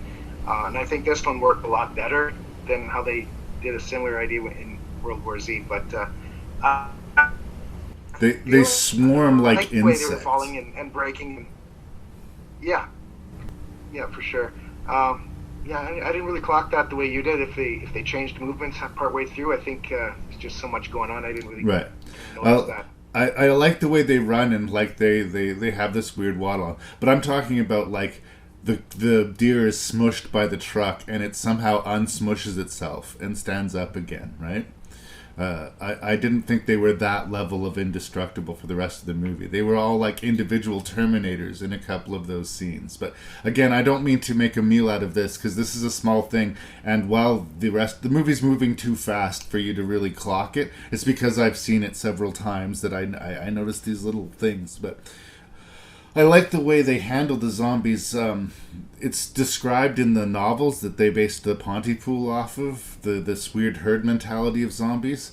Like when they're pressed up against the glass and the glass finally yields, it's like this one volume thing vomits through the glass. Like it's this sort of pouring, undulating mass of arms, and like I don't know how it was accomplished, because they had a lot of extras, but a lot of that had to be CGI, but it's seamless.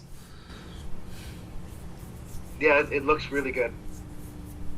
There wasn't anything, you know, where you point out and say, well, that's fake, but but the zombies have their, well, I mean, it's fake because they're zombies, but they have their own little things too. They are incredibly aggressive if they see you, but the second they can't see you, like you put paper on glass, they're fine.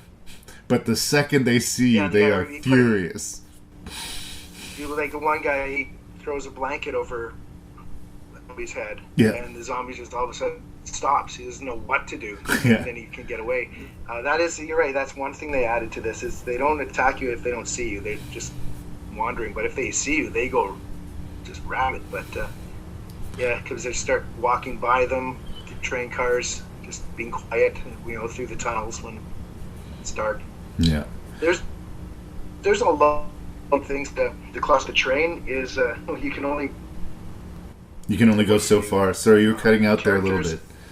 You can only go so far in the train. And I think because you're confined to a space, and once you hit the end of the train, there's nowhere else to go.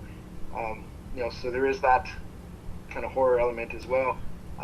Then they do a good job introducing the characters. We're going to meet these people. We're going to meet the elderly lady and her sister. We're going to meet his baseball team, and a young couple, and the married couple you mentioned. And there's a lot of people on this train that are just there to get eaten and killed.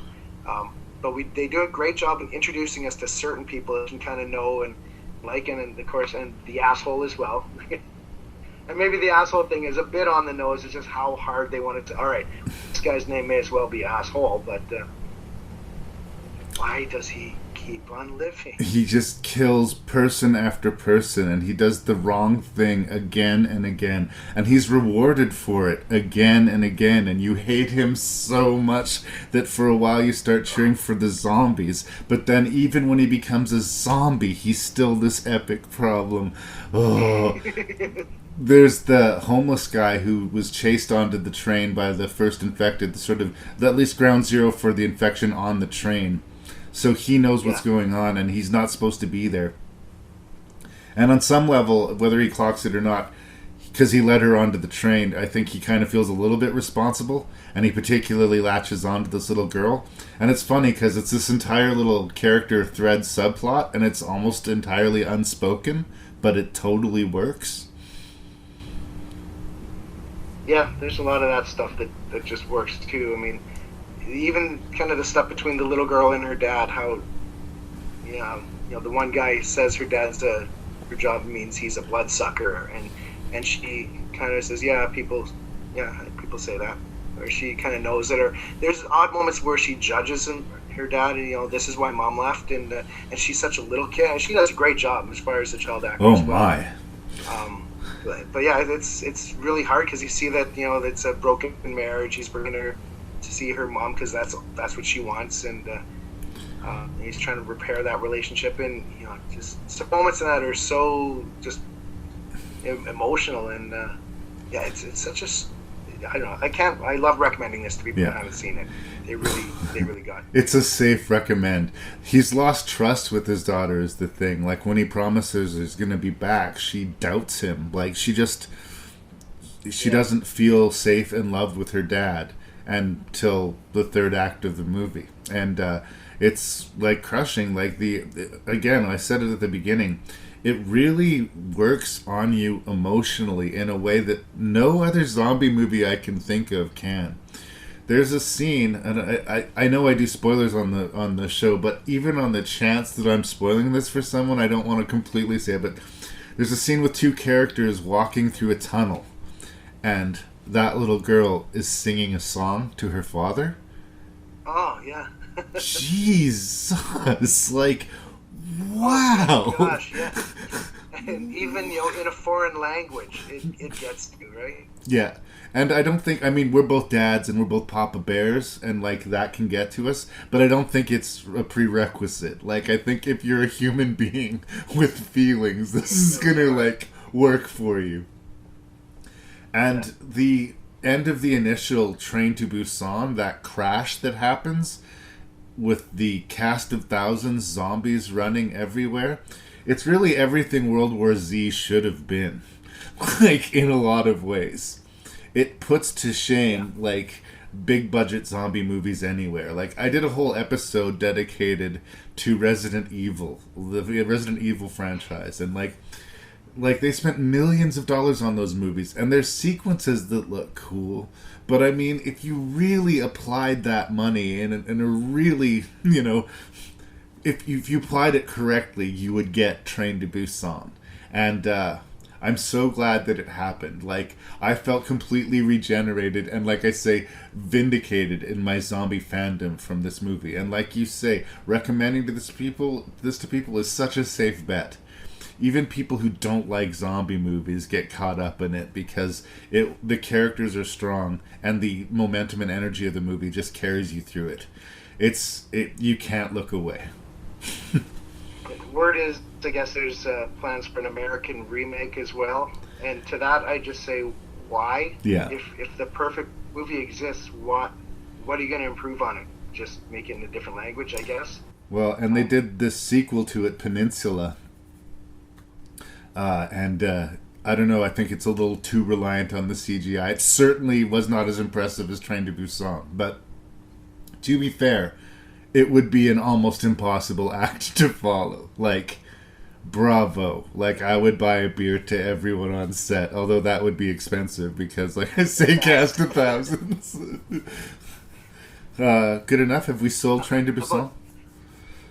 Yeah, maybe just buy a beer for the survivors. Yeah. That cast is a little smaller. ここね。表向きは浄水場として作られたんだけど、裏ではある実験に使ってたんだって。ある実験？人体実験。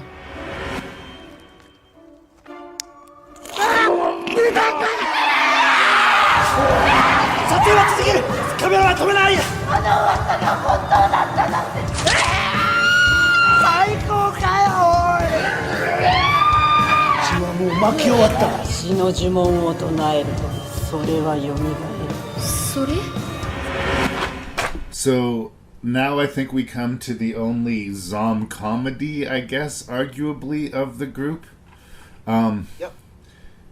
This is a very warmly received movie called One Cut of the Dead, but it's a little bit of a nosebleed to try to explain to somebody the concept of the movie without, A, confusing them, or B, kind of wrecking a lot of the delight of the movie. So yeah, I think before you even say anything, you almost want to say, like, if you haven't seen it, it's most fun watching it knowing as little as possible about it going in. Yeah. Like, extremely. So that's where I would say, if you haven't seen it but you plan to, tread carefully, because a lot of the fun is the reveals. Not knowing what's going to happen. Yeah. It's a series of reveals. And the way it was explained to me originally is that a bunch of people are trying to make a zombie movie, and then an actual zombie holocaust starts happening.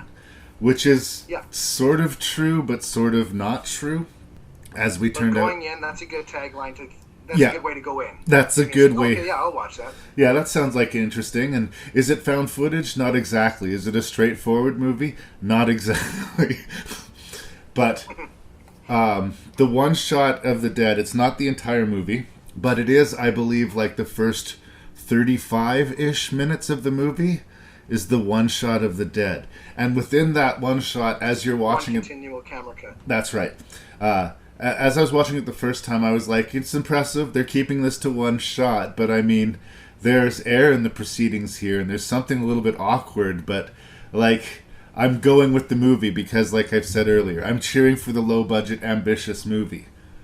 The brilliant thing is that the movie turns around and it justifies all those pregnant pauses, and it justifies the actors vamping helplessly for a few minutes because they're buying time for shit that's happening behind the scenes. So yes, I mean, if you've listened this far, we're wrecking the movie for you because we have to talk about the actual movie, but we see the one shot, we cut away to the finish, and then... we see the crew celebrating the completion of the shot.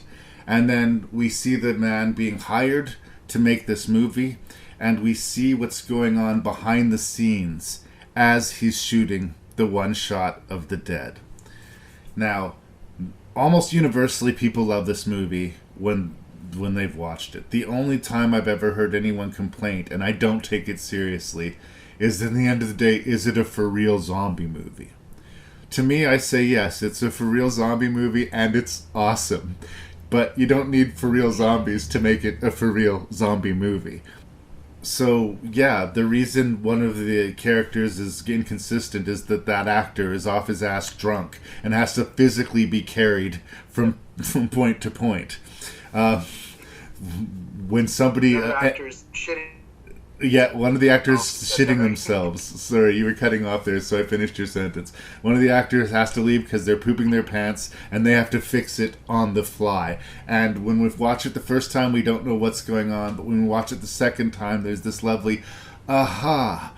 And behind all of it is just this celebration of independent filmmaking and kind of theater work, a lot of backstage theater antics that you get in a live theater environment, because this is all being filmed and broadcast live.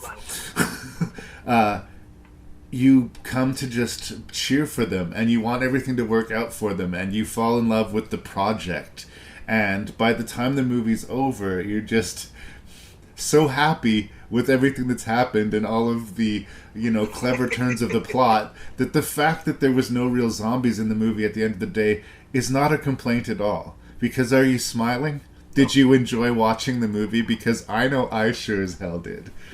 Another very safe zombie recommendation, and one of the best zombie comedies in a very, very long time. It's meta, and it's a lot of fun. If you haven't seen it, I'm sorry to have wrecked it for you, but fucking watch it.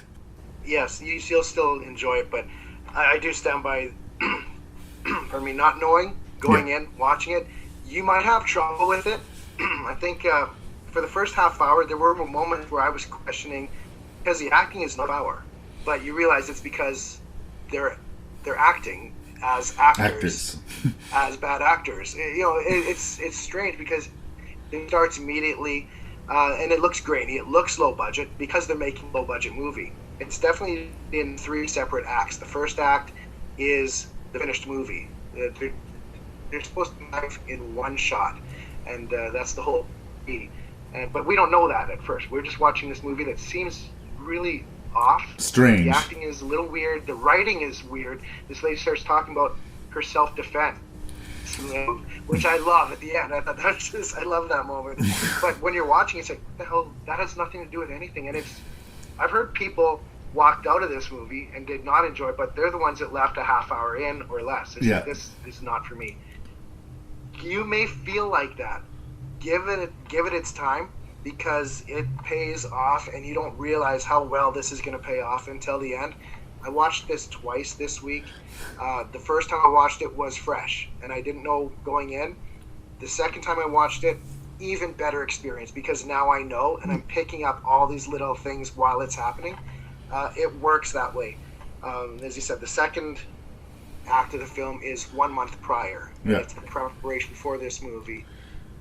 And it shows why things are happening. Like the alcoholic, one of the main actors in the movie, gets replaced with someone who isn't really an actor, and she's having a bit of a mental breakdown. So that explains a little stuff too.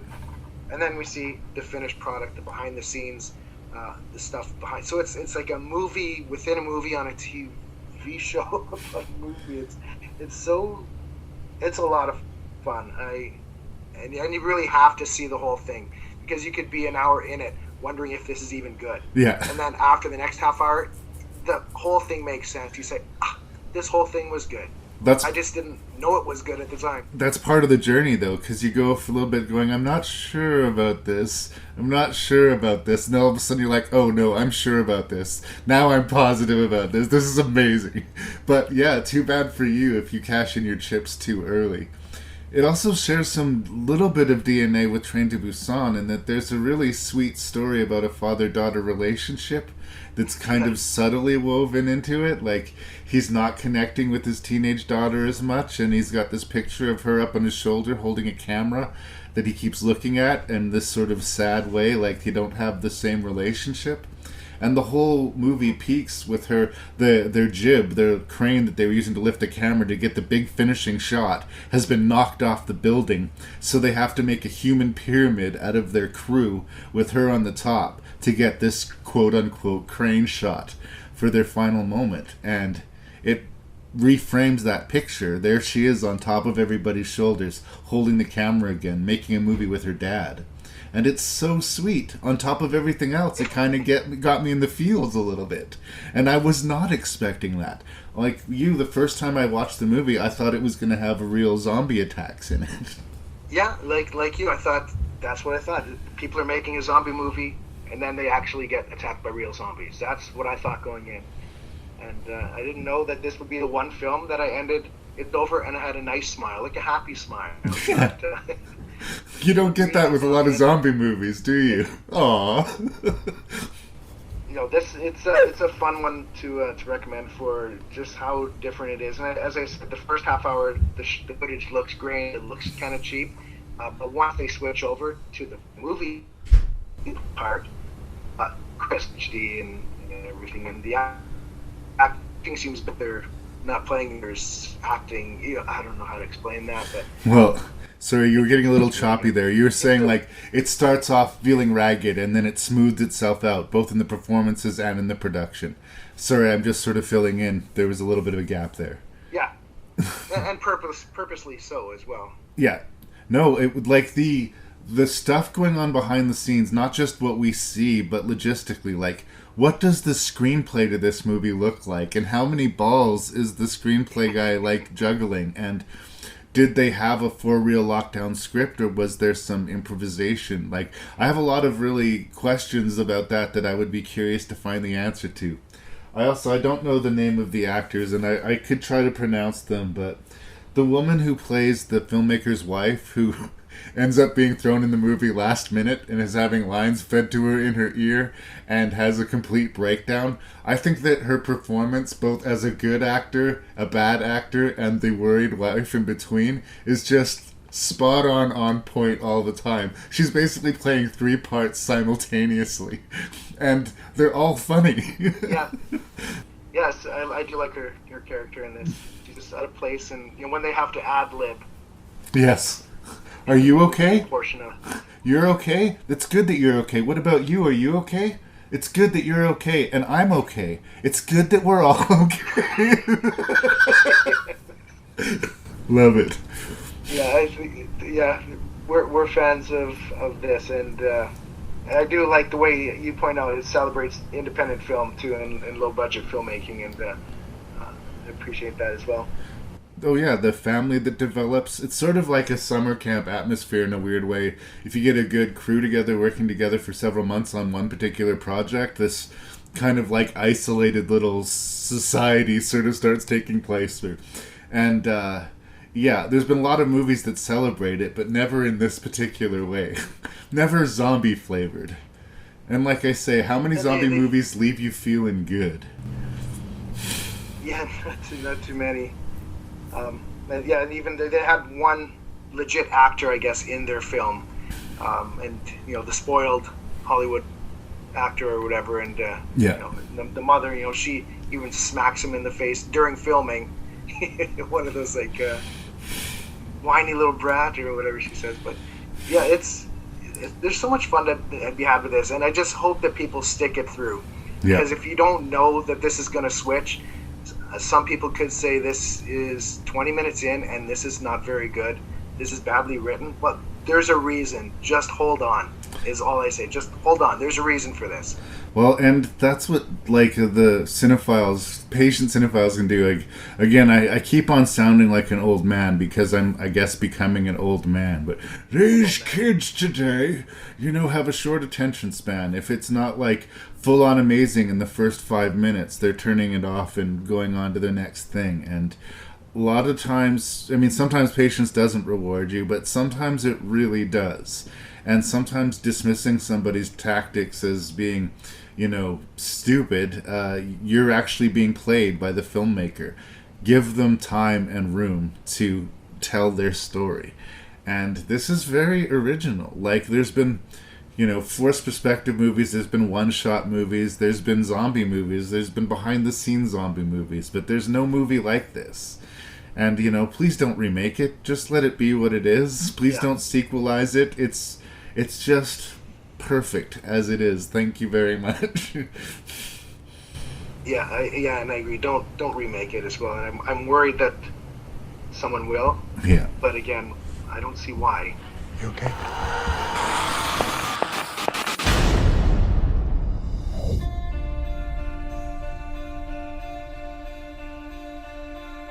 Do not withhold your mercy from us, O Lord, for troubles without number surround us. May your love and your truth protect us. For here lies the dead, dust of the earth.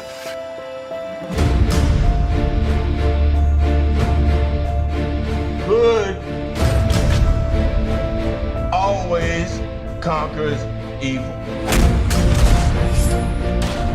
I believe that.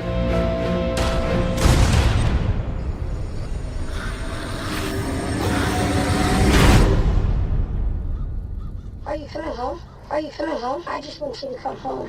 Johnny's voice. No, it's not. You know that is not your son. I just want you to come Clay, home. no! So, I don't know, it's come across on the podcast in the past that I'm a fan of Mr. Stephen King. But I've also said that I'm a fan of him as a writer of novels and as a writer of short stories. Having him as your screenwriter, hit and miss. I mean, it worked out for Pet Sematary and you know, Silver Bullet. It's not always a catastrophe, but in a weird way, he does need to be adapted in order to fit his stories into a movie. And sometimes you have to have someone who's not the author there, who's willing to make the hard cuts that an author just has a hard time. You know, it's like a surgeon operating on their own kid. You know, so... and then they announced that the book was coming out years ago, and I think it was either like Premiere Magazine or Entertainment Weekly. One of the entertainment magazines that I was reading actually had the first chapter published within its pages, and I remember reading it and getting super excited about the book because it's Stephen King, who I love, and it's kind of zombies, who I love. And I remember the first chapter is all about sort of ground zero at the airport and people biting each other's faces and peeling them off, and the violence was crazy, and I was like, I got all excited about the book. And then I read the book and I was kind of disappointed, to be honest. It was just like, it wasn't exactly zombies, and it just didn't live up to this picture in my head of a Stephen King zombie thing. It's not awful, I didn't hate reading it, I finished it and everything like that, but you know, it would probably be the lower end of the Stephen King catalog for me. But I remember thinking, could be a cool movie though. Maybe they could make an interesting movie about this. They streamlined it and, you know, gave it a proper ending and like did something with it. Like they'd have to like take an angle on it, but it could be done. And then I watched the movie Cell, and I discovered, not clearly by this director and not clearly with this script, which is unfortunate because it's sort of a reunion of Sam Jackson and John Cusack made a different Stephen King movie together called 1408, which was quite good. Hey, you know, like you could have got excited saying this was like a spiritual sequel to it. But for the fact that it's a movie that takes place in a technological Armageddon, where the entire world is taken over by this signal and turned into phoners, as they're lamely called in this story, and it has all the post-apocalyptic things. You get the Ground Zero, and then you get the Band of Survivors road movie through the apocalyptic wasteland. And it checks off all of the boxes, and sort of like I was saying with Wicked Little Things, every isolated piece by itself is an interesting piece of the puzzle that I feel like I should be liking. But somehow, the movie just lies there. It feels stagnant. There's no stakes to it. Major characters are killed off, and you feel nothing. They go for the ultra dark, ultra devastating ending, and you feel nothing. You've got great actors, or at least actors that you know are capable of greatness, that feel flat. Absolutely. So, I don't know, like, it's not a catastrophe, but it is so bland as to be impossible to recommend. Such is my faint praise for Cell. So I have not read the book, right? So I don't have that to go on. Is this fairly faithful then to the novel? Until the third act, yes. Okay, and I think the third act is really maybe where I had most problems, and it does not stick an ending. No. The first chapter of the book, if that's the airport scene, I could see where you would get excited. Right. Because I got excited. Okay, I'm into this movie. That was well done. And I like the idea of, you know, cell phones are turning us into zombies. It's like, wink, wink, get it? We kind of, you know, we're all, you know, we're zombies now just staring at our phones, and everything's our phones. So that idea, I think, is a brilliant kind of comment on the world, and there's a movie to be made there. I don't have the book to go back on what else was done with it, but after they leave the airport, though, it turns into kind of a run-of-the-mill survivors thing, and so I guess we need an angle. What else is going to be? And the whole, what they do with it, I don't know. I started really losing interest, and the main problem with this movie was not the action pieces, was not the acting, I guess, but the story to me was just not working, and that really should be a strong point. Not well. I don't know. I don't. By the time the movie's over, I was not sure what was going on. I don't know what happened. Yeah. I don't understand. I don't know what happened at the end. It was like, okay, it was just so. This is not where I wanted this to go, or it just was weird. Yeah. Strange. And, well, I think what Stephen King was. Sorry, I think what Stephen King was trying to do was. I think a lot of people complained, as they so often did, about the end of the novel. And he was like, well, I'm adapting the screenplay, so I'll give you a better ending, if that's what you're thinking of. And so you hate this ending, just wait and see. You're going to really hate the movie ending. I won't spoil the novel ending, but I will say this. It went from basically having no ending to having a bad ending. That was his fix, as far as I'm concerned. And he's done that with, like, The Mist in the novella form doesn't really have an ending. Frank Darabont gave us the ending to The Mist. That wasn't in the novella, right? So he's seen it done successfully by people he respected, so why wouldn't Stephen King try it himself? But no, the ultra dark ending doesn't work. I think it reminded me of an equally disappointing thriller from Brad Anderson, coincidentally, who we just mentioned, who's going to be directing Twilight of the Dead, A Vanishing on 7th Street, where there's this weird apocalypse where if people get caught in the dark, they disappear and go God knows where. And in that story, we see, when we finally see what happens to them, is that they have a vision of success. And their brain is telling them, sort of like Terry Gilliam's Brazil or something, that everything's worked out. You've become the hero. You've solved the problem. Hooray. But as we come back, no, they've just been sucked into the darkness. It's the same idea here. We're shown an absolutely perfect ideal ending where John Cusack gets his son back, kills all of the phoners, and is on a quest to go back and buddy up with Sam Jackson and the rest of the ragtag team of survivors. And then smash cut, no, he's one of the phoners, everybody's doomed. Credits, aren't you devastated you'll never sleep at night? No, I wasn't devastated because I was never invested. I was never invested in him finding his son. I never believed the quest and him finding his son. I never believed the stakes. Like, everybody in the world, as far as you know, is dead. And they walk around kind of ho-hum and bored. Isabel Fuhrman, the orphan, she's in the movie too. And again, for a post-apocalyptic situation, she seems really cool with everything that's happening. She looks fucking fantastic, right? And again, there's another one of many characters that they introduce, set up, and then suddenly kill, and that we're supposed to care about. There's another dude who's, like, staying up all the time and is super paranoid, and he blows himself up in front of John Cusack, and we don't care. Like, that's the bell that I keep ringing. A major event would happen, an entire field of phoners are lit on fire, and I sat there staring at it like I was watching, I don't know, a history documentary that was not interesting to me. It was just indifference. And there should be good ideas there, like at the schoolyard, they find all the phoners at night. They lay on the ground and they hum to the sky or make this weird noise. So they literally douse them in gasoline, light them on fire, and then think, is there any humanity left in those people after the fire is lit? And in another movie, that would have been interesting to see them wrestle with it. Or else, seeing the flaming zombies attack them and them having to gun them down would have been exciting somehow. Or when Stacy Keach gets killed off, another character that we meet and then dies, it meant something, right? And it just never meant anything. It's bland. There was some very glaring poor CGI as well that really stood out. Zombies, that it just stood out. I mean, yes, you're not really going to set fire to a bunch of people, so you're going to have an effect. I understand that, but it just It looked really bad, and I think the worst victim is the plane crash. Yeah.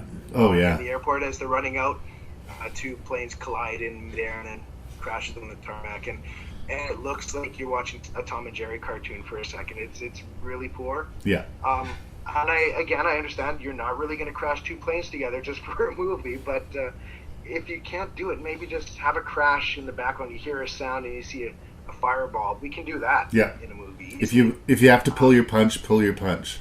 Yeah.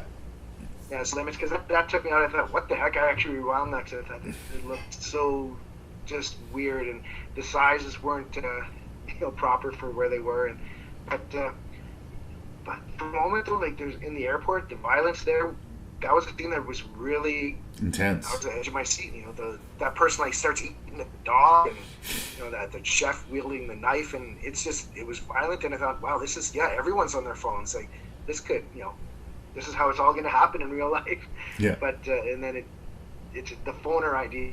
Yeah, it asked me after when they had a purpose, and I just didn't get on board with that. And John Cusack's character has these visions, or the vision of that red-hooded demon or whatever he was, and I don't think that was really clearly explained in the movie. Maybe they get a bit more into the novel, but well, he was in the movie. He's writing a graphic novel, and that character is something he's created in his novel, and the other people say that they're dreaming about it too. Like, if it was just John Cusack, I could say, oh, he's manifesting a creation for his book because he decided to detach himself from his family, to dedicate himself from his work. His work cost him his family, so this is like the personification of his weakness, of his failure to be a father and a husband, right? But why it would be affecting everyone else, I don't know. Unless the phoner thing happened way early. Like I was talking about this whole journey for him to redeem himself. Maybe he did become a phoner in the airport. Like, the movie could be interpreted like he was infected right away. And to go back to my old man and these kids today, speaking of, like, people are stuck on their phones, I've been preparing for the 20 Teens Best Of, and I watched the Unfriended movies. And there's some great stuff in there, but honestly, close your fucking laptop, right? Like, once you know that the phones are the problem, why do they still have their phones on their person? Yeah, I've watched the first one of those, and that'll be a one-time watch. Thing is to say, well, why don't you just turn it on and go do something else. Walk away from your computer. This is obviously not going anywhere good. But again, that's the found footage argument too. The found footage argument says turn off the camera and go home, and then the movie is over. But I don't know. Usually the movie already has to not be working for you to start having those types of thoughts. Yeah, and this one's just kind of stopped working anytime they would introduce story to it, I guess. Yeah. And the parts that worked were only the moments when it was a run-of-the-mill survival story, I guess. Which is unfortunate because we have many of those, and I want something with an interesting twist. Yeah. And the interesting parts of this just were not that interesting to me, unfortunately. I wanted more from it. I don't know. It was just the guy in the red sweatshirt, the hoodie at the end. So the big bad dude that Cusack has to destroy at the center of the cell tower. Right. Whatever was happening in that final scene, I guess it was all in his head, I'm imagining, or... Yeah, I think everything after his son screaming at him... Together. Sorry? I cut you off there. It just felt like it was thrown together. Yes. The ending, and it soured the meal for me. Yeah.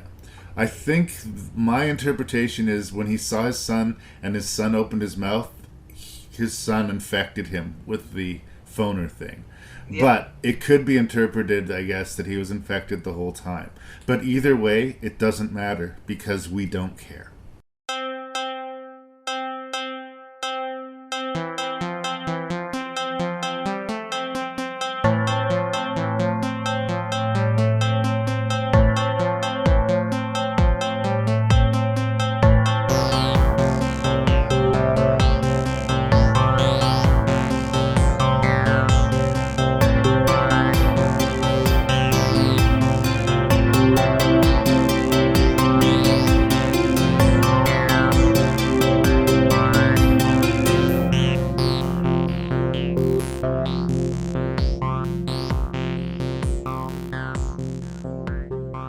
All right, so Scott and I have talked about these 6 zombie movies in our second zombie episode. I feel super stupid about that, but yes, our second zombie episode together. I don't know. I mean, sort of like our first one, there's quite a bit of variety, but there are some high heights and some low lows. But please, let's do this. What was your least favorite of these 6 zombie pictures and why?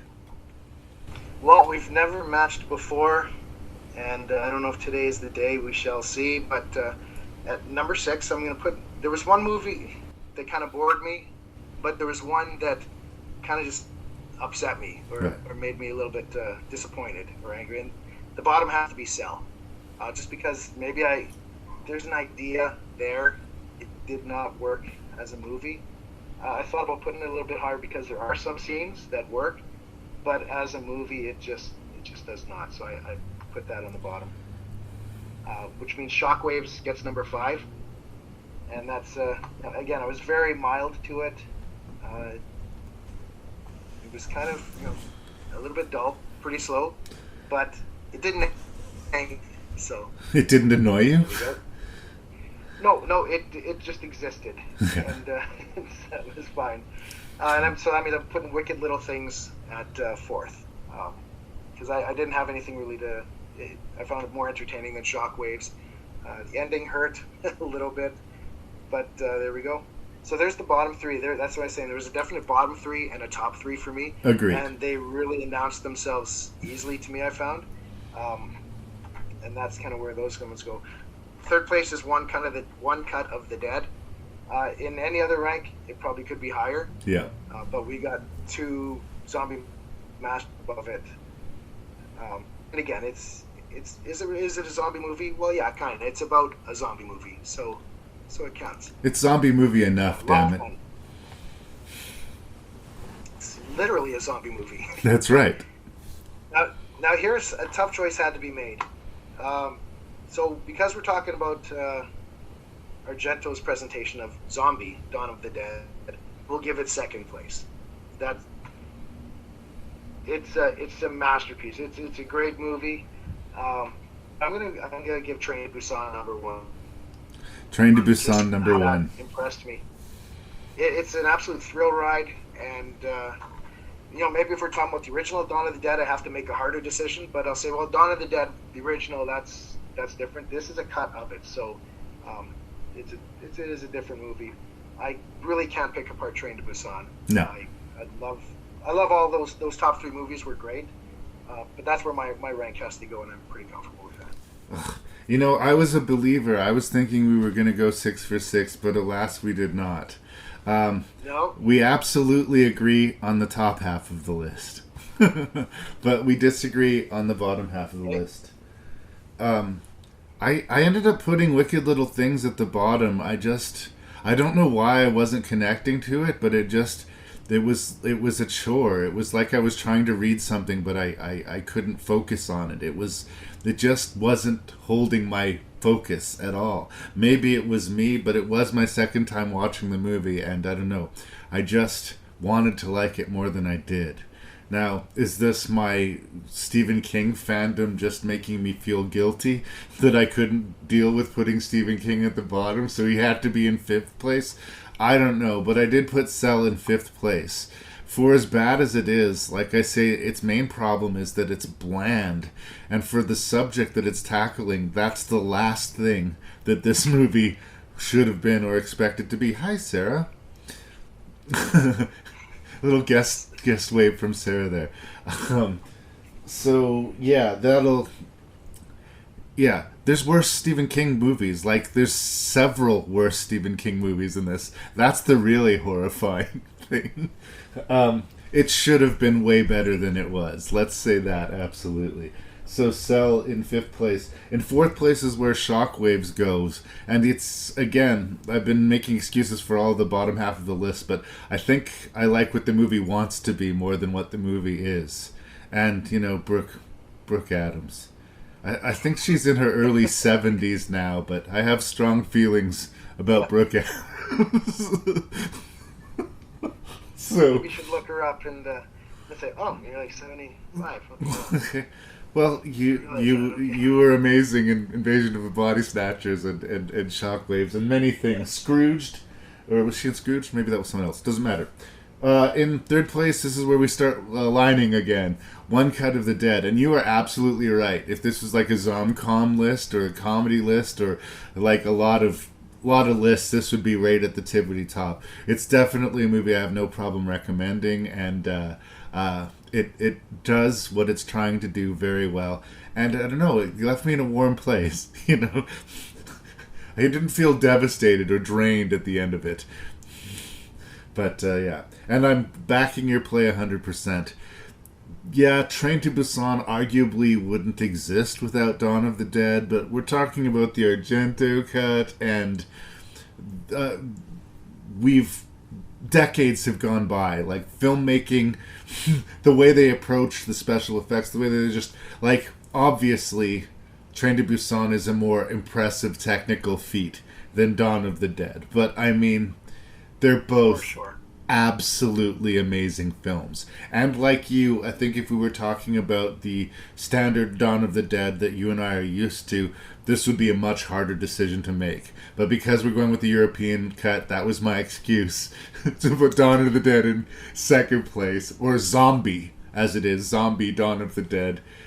Because, yeah, it's that movie that starts off the zombie sort of tangent universe, where we get the zombies fighting sharks in your Zombie 3 movie, which I wanted to bring up because I know you love Zombie 3, and we did it for one of our sequel episodes, and it did not do well in the rank, I'm afraid. Well, it's not a good movie, no. But it's a fun bad movie. It's a fun movie. Thank you so much, Scott, for being here. I love talking zombies with you, and I will remember this episode forever.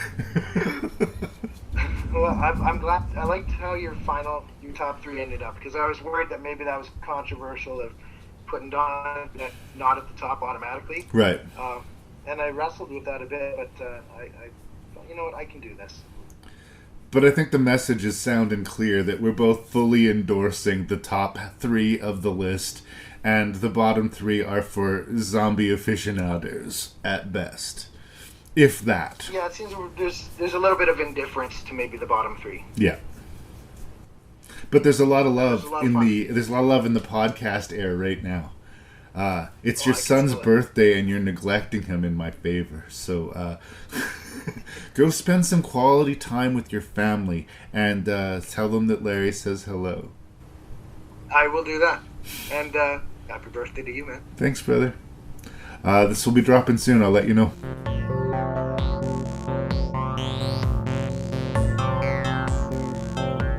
And so another quality episode of Rank and Review comes to a close. I'm sorry there was a little bit of Skype lag and some issue with the computer for a couple of those reviews, but I think overall it was a rewarding listen.